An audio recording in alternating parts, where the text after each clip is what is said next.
तेलंगाना महकमा एक्साइज के एहलकारों ने पीर की रोज हल्दी पाउडर की शक्ल में पैकेटों में गांजे की फरोख्त करने वाली एक खातून को गिरफ्तार कर लिया। Excise enforcement DSP Tirupati Yadav और आईएएस नागराज की क़ियादत में ये छापेमारी की गई, जिसके नतीजे में गांजे के 10 पैकेट जब्त किए गए। एक्साइज डिपार्टमेंट के एहलकार ने बताया है कि खातून जो हल्दी पैकेट की पैकेजिंग का इस्तेमाल करते हुए उसमें गांजा फरोख्त कर रही थी। पुलिस ने इत्तला पर कार्रवाई करते हुए खातून को पकड़ लिया और उसके खिलाफ मुकदमा दर्ज कर लिया।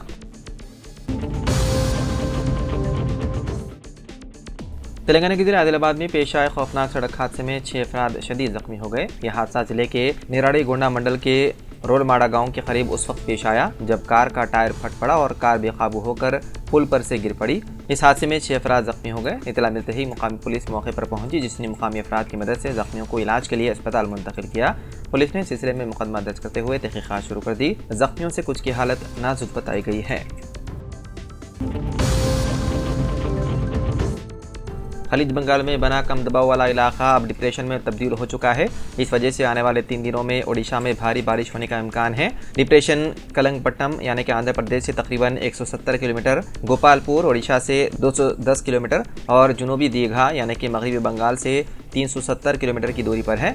महकमा मौसमियात ने ओडिशा के 5 अजला में बारिश के लिए रेड अलर्ट जारी कर दिया और 11 सितंबर तक माहीगिरों को समंदर में न जाने की दी सलाह।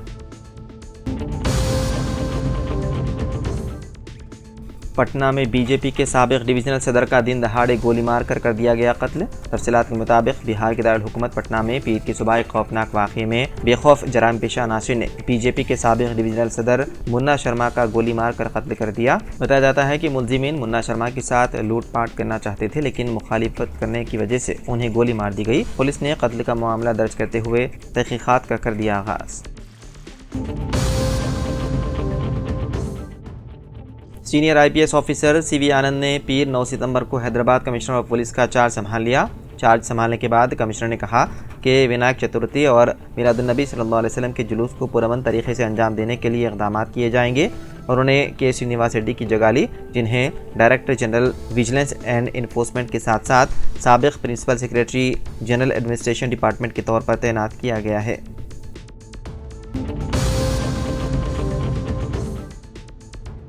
कोलकाता इस्मत रेजी और कत्ल केस की सुप्रीम कोर्ट में समाअत जारी है। जज सीबीआई की स्टेट रिपोर्ट देख रहे हैं। सुप्रीम कोर्ट ने पूछा कि प्रिंसिपल के घर और कॉलेज में कितना फासला है। इस पर एसजी ने कहा कि दोनों जगहों के दरमियान 15 से 20 मिनट का फासला है। सुप्रीम कोर्ट ने पूछा कि इस मामले में तहकीकात की क्या हैसियत है।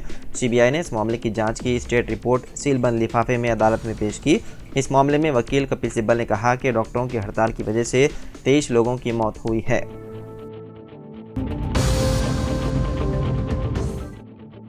टीआरएस के 3 अरकान असेंबली को नाअहल करार देने पर अहम फैसला सुनाया। हाई कोर्ट ने स्पीकर ऑफिस को 4 हफ्तों में फैसला करने की हिदायत दी।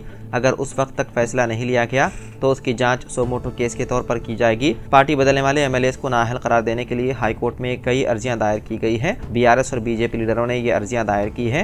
हाई कोर्ट ने उन तमाम दरख्वास्तों की समाअत की। दरख्वास्त गुजारों ने अदालत की तवज्जो दिलाई कि स्पीकर इस हवाले से सुप्रीम कोर्ट के अहकामात पर तवज्जो नहीं दे रहे हैं। अदालत ने फरीकैन के दलाइल सुनने के बाद फैसला सुनाते हुए स्पीकर ऑफिस को 4 हफ्तों में फैसला लेने की दी हिदायत। भैंसा की एक कम उम्र लड़की को इंस्टाग्राम पर दोस्ती करने वाले एक नौजवान ने नारायणगुड़ा में वाक़े एक ओयो होटल के कमरे में 20 दिन तक गैर कानूनी तौर पर कैद रखा। ये वाक़या उस वक्त सामने आया जब लड़की ने अपने वालिदैन को व्हाट्सएप पर अपनी मौजूदा लोकेशन शेयर की, जिसके बाद वालिदैन ने फौरी तौर पर शी टीम से रब्ता किया। तफसीलात के मुताबिक लड़की की इंस्टाग्राम के जरिए एक नौजवान से दोस्ती हुई थी। नौजवान ने लड़की को हैदराबाद आने पर उकसाया और जब वो शहर पहुंची तो उसे नारायणगुड़ा के एक होटल में रख दिया। 20 दिन तक उसने लड़की को होटल के कमरे में कैद रखा और उसे बाहर निकलने नहीं दिया। वालिदैन ने फौरी तौर पर पुलिस और शी टीम को इत्तला दी, जिसके बाद पुलिस हरकत में आई और लड़की को होटल के कमरे से बाजियाब किया गया। पुलिस ने लड़की को महफूज मकाम पर मुंतकिल कर दिया और नौजवान के खिलाफ मुकदमा दर्ज कर लिया।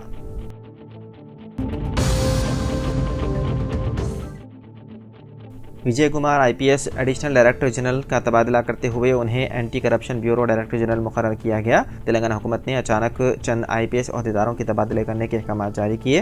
विजय कुमार आईपीएस ने director general anti corruption bureau की हैसियत से जायदा हासिल कर लिया। Mahesh M Bhagwat additional director general of police law and order का तबादला बहैसियत director general of police principal and welfare की हैसियत से किया गया। एम रमेश आईपीएस आईजी को आईजी पुलिस स्पोर्ट्स तेलंगाना मुकर्रर किया गया।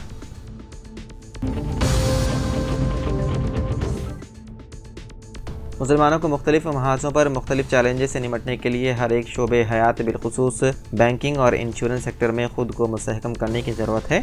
इन ख्यालात का इजहार जनाब आमिर अली खान साहब MLC वो न्यूज़ एडिटर सियासत ने किया। उन्होंने 8 सितंबर को सिकंदराबाद कोऑपरेटिव बैंक की 26वीं सालाना जनरल बॉडी मीटिंग से खिताब किया। वाइस चेयरमैन सैयद जहूरुद्दीन ने सदारत की। जनाब आमिर अली खान साहब ने कहा कि मुसलमानों को अपनी मुआशी व इक़्तिसादी बुनियादों को मुस्तहकम करने की ज़रूरत है।